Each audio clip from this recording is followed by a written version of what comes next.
ఆంధ్రప్రదేశ్ లో స్థానిక సంస్థల పాలనలో కొత్త అధ్యాయం మొదలైంది. ఊరూరా సందడి చేసిన సర్పంచుల పదవీకాలం నిన్న ముగియడంతో ప్రభుత్వం కీలక నిర్ణయం తీసుకుంది.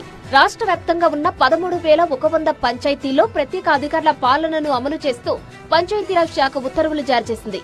కోర్టు కేసులు ఉన్న మరో 250 పంచాయతీలు మినహా రాష్ట్రమంతటా ఇప్పుడు అధికారుల రాజ్యాంగం నడుస్తోంది.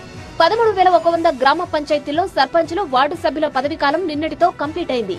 సర్పంచ్ పదవి ముగియడంతో గ్రామాల్లో చెక్ పవర్ ఇప్పుడు అధికారుల వద్దకు చేరింది. అభివృద్ధి పనుల నిధులు, పారిశుద్ధ్యం, తాగునీటి సరఫరా వంటి అత్యవసర సేవల బాధ్యతను కలెక్టర్లు నియమించిన మండల స్థాయి అధికారులు పర్యవేక్షించనున్నారు. మరోవైపు అందరి కళ్లు ఇప్పుడు ఎన్నికల కమిషన్ వైపే ఉన్నాయి.